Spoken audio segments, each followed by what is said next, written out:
Evan, thanks for coming on the show tonight. For sure. Good to see you. You're doing a double header tonight. Yes, I am. Yes, I'm doing clinical depression with Johnny Barash right after this tonight. And what's happening here? Do you know? There, that looks better. There we go. That looks much better. Thank you. I'm glad to have. Are you pretty comfortable with all of this type of stuff? You know, are you kind Fairly, of? yes. I mean, you don't necessarily have to be a geek, but you know. No, Johnny does a lot of it, but every few episodes he'll put me on the table for the night. Right. And he'll sit on this side, and I'll sit on that side. We usually sit. This is usually where I sit for clinical depression as well. And do you take phone calls? Oh yeah, we take them. I wish I got more phone calls. How do you do on your show in terms of phone We calls? wish we got more phone calls. Really? Yeah. Do We you got a ever- few. Do you ever set up a shill out there to call you and? I haven't thought to do it yet. Actually, I keep meaning to. Oh, really? Yeah, but nobody's really fit the bill just yet. No, you haven't. You haven't got any good shills to use out there. No, I gotta find someone that I feel like we can go back to. Maybe somebody that's good with voices. Oh, really? Good. That in other words, one person could actually be a whole Oh yeah. cadre of callers. Exactly. If he can do. I invited you on the show because one of the things that I was talking about is that a disproportionately large number of people with mental illness smoke, and your show, and of course, mental illness, depression is a kind of mental illness, I guess, if you even believe in that, or if you want to use that category. And does what exactly does your show, Clinical Depression, touch on, and does it ever touch on smoking and the depressed people? I feel like we've touched on smoking and depression mostly through Johnny. In the early episodes of the show, I would say like my first 6 episodes, I was still smoking. Yes. And then, excuse me, May of last year, I decided to quit smoking. So we haven't touched on it very extensively as like an actual topic of discussion on the show. But I will say, as somebody who's lived with depression my entire life, smoking was, my cigarettes were my best friend until like last year. So you have suffered from depression? Oh yeah, pretty much lifelong. Really? Yeah, from a real young age, obviously. Yeah, I would say before 10. I started, just being. As a kid, I was very moody, and pardon my French, pissy, and like fussy about everything, and had a temper. Oh, a temper. Did you ever suffer from anything like OCD? Oh yeah, for years and years. Only in the last, gosh, I want to say 4 to 6 months has it really started to become something I like, that I can be in control of. Of course, that's kind of a what would you call it, to be in control of OCD. Yeah, it's a bit of a oxymoron, because I mean you never really own it, but you learn to live with it. Yeah. So a lot of that was with me. There was a lot of ritual, and smoking was a big part of that ritual. When I was working at 1369 here in Central Square. Sorry. Cheap plug of the night. No, that's great. I mean, 1369 I like very much, and I like to plug local businesses. Yep. So when I worked there, I was a really heavy smoker, like a pack every other day sort of smoker. Sometimes a pack a day, depending on how the day went. Yes. But part of my OCD ritual was, wash my hands, go outside, have a cigarette, come back inside, wash my hands, go back to work. And that happened, So you had to wash your hands a lot? Yeah. Did you say you were kind of overly washing your hands as a human being? All the time. But that did not have to do with smoking. No, it was to do with the depression, but the smoking actually just kind of factored in as like the thing that I did to reward myself after washing my hands, because my OCD told me that washing my hands was a thing that I had to do constantly. Well, smoking is, well, I mean, I think smoking, I've really suffered from depression all of my life. And it's funny because you took the age of around 10, and I think that's approximately the age that, that I kind of, I don't know, that I locate my depression to. And of course, I started smoking when I was 11. Yeah. Did you start smoking at that young an age? 12. Mm-hmm. 12 was the first time I had a cigarette. By the time I was 17, I was full smoke, like full time, about 10 cigarettes a day by the time I was a junior in high school. But I smoked pretty consistently all throughout junior high as well. But obviously you couldn't smoke too much, I mean, because you're in classes. Right, of course. I mean, so we had a bike path near the junior high that I went to, and that was where all the kids went to smoke after school because the teachers couldn't see you, the parents of your friends' parents couldn't see you, so it was called reserved smoking section basically for the Watertown junior high. Oh, you're a local fellow. Yeah, I grew up in Watertown. Watch City. No, that's Waltham. Sorry. Waltham, yeah. Yeah. Watertown. I don't know if we have a. I don't know if we had like a nom de plume, as it were. You're not Armenian? You don't. No. You don't look dark at all. I'm Italian. Oh, that's actually. right. Yeah. Yeah, Mhm. Italian, and my father is half Irish and half Belgian French.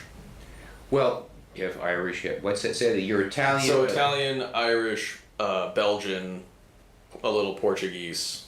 I usually say Belgian French because people always, when I was growing up, my stepmother used to correct me and say there's no such thing as Belgian, it's French. I don't know. Really? Yeah, she was a very contrarian woman. Well, I hope. I mean, are your parents both alive? I hope. Yes, they are, yeah. I mean, you use the past tense there. Is she no longer contrarian, or? Oh no, she still is, but my father and her divorced when I was 21. So about 13 years ago. And did your parents smoke? My mother did. Yeah, she smoked until she was 42. Mm-hmm. And she's now 57. She's probably also going to kill me for saying that on air. Oh, really? Yeah. Revealing her age? Yeah. Well, she doesn't live in Cambridge, actually. She'll be fine. She lives in Waltham. Yeah, She right. might find out on the internet. Well, 57, 57 is what is the new 40 or something? Yeah, like something like that. I mean, 40's the new 30, 30's the new 20. Is that how it works? Well, I mean, I think life doesn't begin till you're 70. Right? Yeah, I mean, that's what I've been told. Unless it ends before that. Then, of course, it can't begin after it's ended, though. That's But, true. Although that is a whole metaphysical can of worms we might end up opening there, and then we'll have to have you as a guest on our show. Oh, are you into metaphysics? Not really. Not super into it. I listen to a lot of podcasts and things about paranormal things, so somewhat more on the paranormal skew of things. Like Extrasensory perception type of things? Yeah, the ESP, UFOs, ghosts, the like. Oh, really? Yeah. Yeah, and I don't know. I think in the last 10 or 15 years, I've lost some of that. I'm not quite as mystical or as open to that. I'd like to be, but it's just, I guess by this time in my life, I haven't seen any real. I haven't run into a ghost or or a flying saucer or experienced or seen firsthand any miraculous cures or know anybody who can levitate, etc., etc., etc. I don't want to say for sure that I haven't experienced any of those things. Mm-hmm. I definitely think I saw a ghost when I was a kid. Oh, really? But I have an overactive imagination. I did then too. Yeah. And one time when I was in college, I was sitting in my dorm room one night and I saw a large blue flash go over the dorm building, and then all the lights in all of the buildings on campus went out. And did anybody else experience this, or? Yep. So this was what you would call a UFO, Yeah, this possible was a UFO sighting. I believe it was a phenomenon. Mm-hmm. Potentially, it was very interesting, and I really hope I don't get a visit from the Men in Black after this. The Men in Black being whom? FBI agents really? telling you not to talk about aliens in public. Well, I mean, you don't really think that could happen. I mean, No. certainly people seem to, certainly in our country, shoot their mouths off about all kinds of things. And That's very true. The FBI just couldn't get around to all the people. That's very, very true. Now, what do you think about tobacco and shamanism? Oh, that's an interesting. I mean, I know it to be part of shamanistic rituals. Is it just tobacco in shamanistic rituals? Like, I've always wondered, and I promise before I ask this question, I'm not being snarky. Right. If it's also has to do with herbs like marijuana Right. or hallucinogens like ayahuasca or cactus or, you know? Well, in North America, I think it's pretty restricted to tobacco. Okay. But if you go to South America, and I think tobacco is revered in South America, but not to the extent it was in in North North America. America.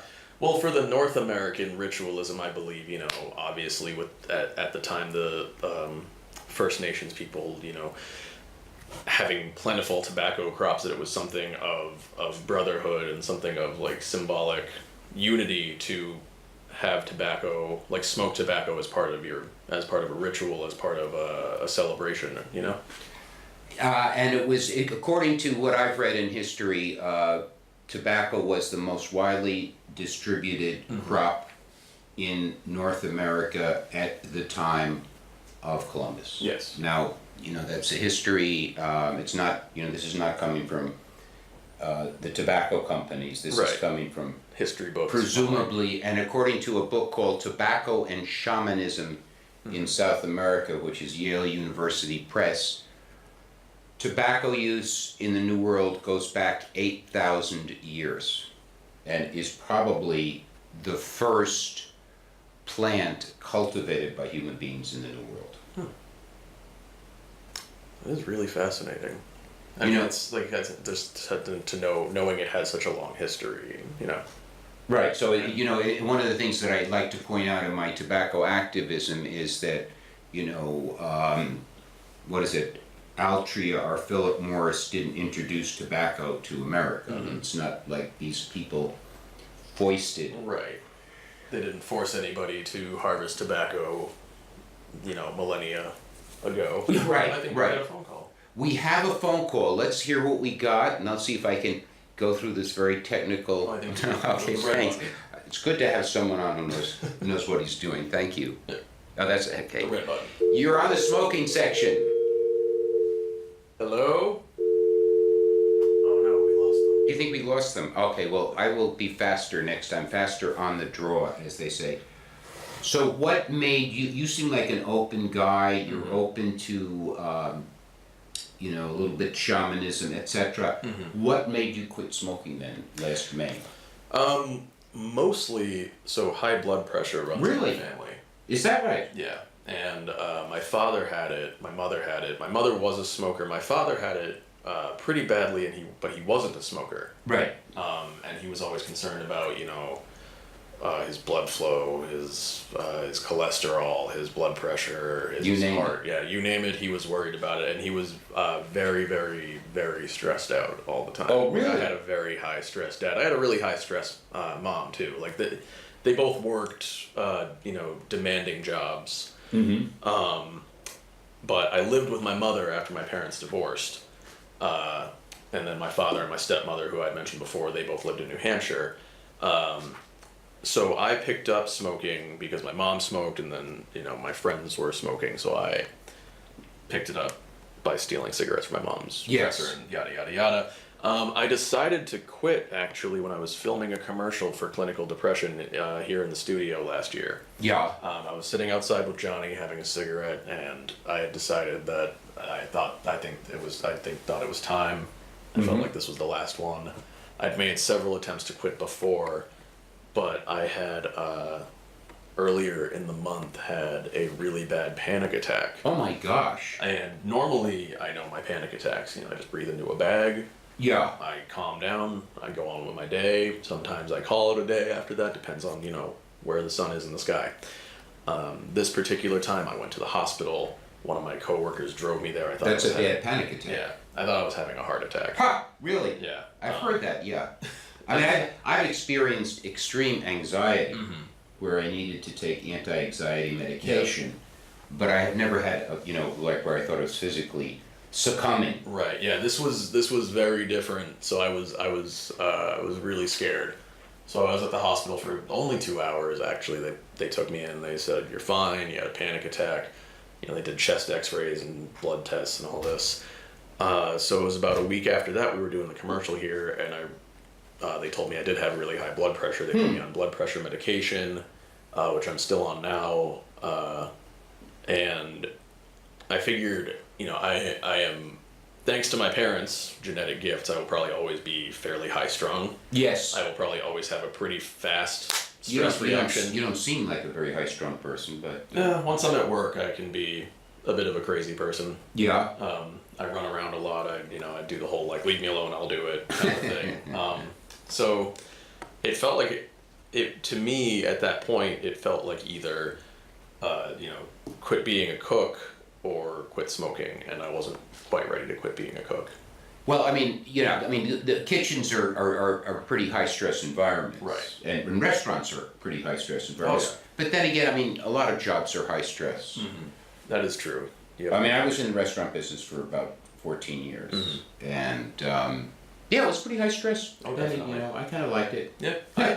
I like it in its own way. I mean, I wouldn't have been doing it for, 17 years now, if I didn't have a love for it, being involved in, like, coffee or food culture in some way, shape, or form. But yeah, I think it was just, it hit me on that day that I was like, I think it's just time. I've been smoking, at that point I was 32, so I've been smoking for 20 years. Which isn't very long, really. Not very long in the grand scheme of the history of the universe, obviously. Or even in the normal lifespan. True. Yeah. That's true. I guess I had started to think that for me, and I, with all due respect for other people that still smoke, for me, 20 years was enough. Okay. Yeah. Do you have any opinions as a non-smoker now Mm-hmm. on the war on smoking? I mean, do you find that to be kind of an attack on the civil liberties of smokers? Or? Well, I think it's silly. I think it's petty. I think that it's a weird analogy, but as a bike commuter, I feel like we can all kind of like share the road. Share the road, right? Like we don't. If smoke bothers you, you don't have to stand right next to the person. But conversely, I think what the only change in perspective I've had as a non-smoker is like a smoker also doesn't have to be aggressive about their smoking. But I also find that 99% of the time, it's not the smoker being aggressive; it's the non-smoker giving attitude to the smoker. Yeah. And I think I think that's unnecessary. I think it's embarrassing. Well, I mean, okay. Do you think, for example, that if a bar owner wants to open a bar and allow smoking, Mm-hmm. and his employees would like to smoke, and his customers would like to smoke, and he would like to smoke, that he should be able to have a bar where people can smoke? Sure, why not? If you don't smoke and you don't like smoke, you don't have to go into a bar or a restaurant where smoking is, or where like everywhere is a smoking section. Like where it's just there. It's out in the open. Right. Well, what the anti-smoking campaigners and activists did at first, they had that more or less, Mm-hmm. and then they really got this great idea for them, and they said, well, patrons can choose, but workers can't choose. Right. So we are doing this to protect the workers, Mm-hmm. so that no place, no bar, no restaurant, no workplace Mm-hmm. anywhere in the state right now in Massachusetts, Yep. Oh, even that's if okay. all the workers smoke, and even if the owner smokes, and it's always got to be, we got to protect the workers from Mm-hmm. secondhand smoke. Right. Do you buy that? I mean, do you believe, first of all, that secondhand smoke is a severe health risk? Not severe, but I would say it can be.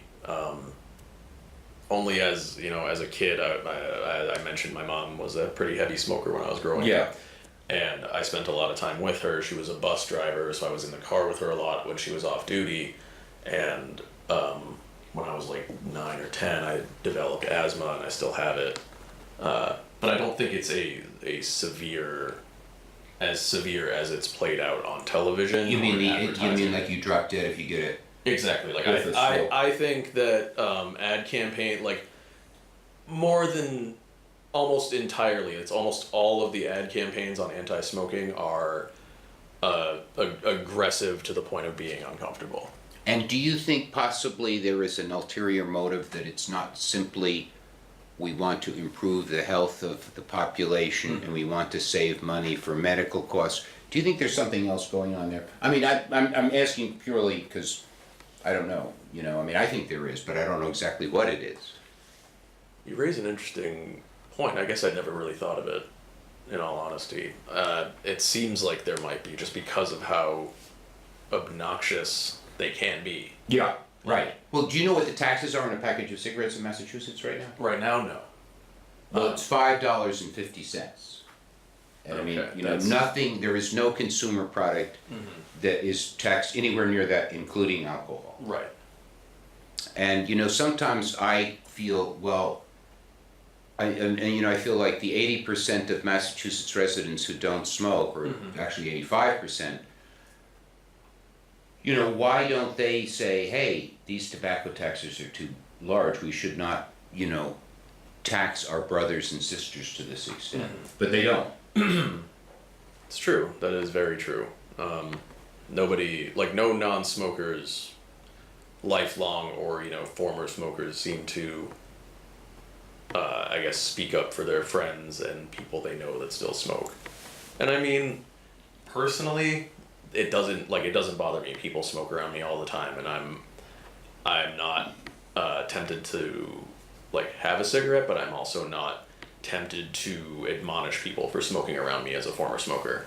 And I think that that's one of the biggest issues in the city is too many people like to do that, walk by a smoker and that nonsense. That doesn't happen to me too much. Well, that's good. I mean, it used to happen to me all the time. Is that right? Yeah, Really? my girlfriend is still a smoker too, and it happens to her on a fairly regular basis. Well, I have to be quite frank. You know what I think that has to do with?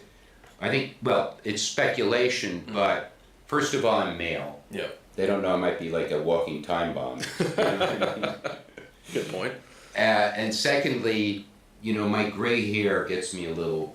I get a pass for a lot of things. To get some leeway. Yeah, people are a little more. I don't know what the word deference. I don't know if it's deference, but they figure this guy, he's on his way out anyway, so why give him a hard time? Right. And then they see a younger person smoking in 2016, 2017, and it's a totally different ballgame. Did you please let me finish. No, please. I'm trying not to interrupt people. Oh no, it's fine. I think your question was probably going to work well with whatever it was I was going to say. Now, people say that tobacco is so terribly addictive and nicotine is so very addictive. When you quit smoking, I assume you were probably irritable for a few days and you probably craved a cigarette. Yeah. But you didn't go through any kind of major, you weren't writhing on the floor or No. you didn't get the shakes or anything. No. No. If anything, I just ate, this sounds really absurd, but I just ate more chocolate. Yeah. A few weeks afterward. Did you gain a lot of weight or not? Not a lot. I did gain a lot of, I did gain a lot, but it wasn't entirely because of the smoking. I had started taking antidepressants, and the antidepressant that I was taking has a high association of weight gain. So I actually attributed a lot of the weight gain that I experienced last year to the medication and not to quitting smoking. Did you lose any of that weight? Because All of it. You lost all of it? All of it. How did you lose all of it? Big cutback on sugar. I rode my bike through about most of this past winter. Into the spring, I ride every day, I work out. I generally just try to be active, and I think my job helps me with that too. So you're on your feet. Yeah, if you're in a kitchen, you're on your feet. Unfortunately, you're also around food a lot. Yeah, but you know what? You make it so much you lose your taste. Yeah, you lose your appetite for it. I don't like bacon anymore. Oh, really? Yeah. After years of cooking, I don't enjoy bacon. I don't like the smell. I don't like the taste. It soured on me. Well, I'm going to, I think we have a little time here. I was going to go to the smoker of the week. All right. If I can figure out how to do it. Oh, okay, I know how to do it. I just, oh, here we go. We're going to go to the smoker of the week. And this is Joseph. I'm not going to take a call because I want to talk to about the smoker of the week. I'm not going to take a call. Thank you for calling. Please call next week. This is Joseph F. Coleman, and he was the he turned Philip Morris from a very lackluster tobacco company into a giant. And he was a very philanthropic man. Smoked most of his life up until his 80s. Died around the age of 92. He's one of my heroes. A great patron of the arts, and an unapologetic smoker. Didn't kowtow to the anti-smoking forces. Well, let's see. You have here we go. Let's go pick it up.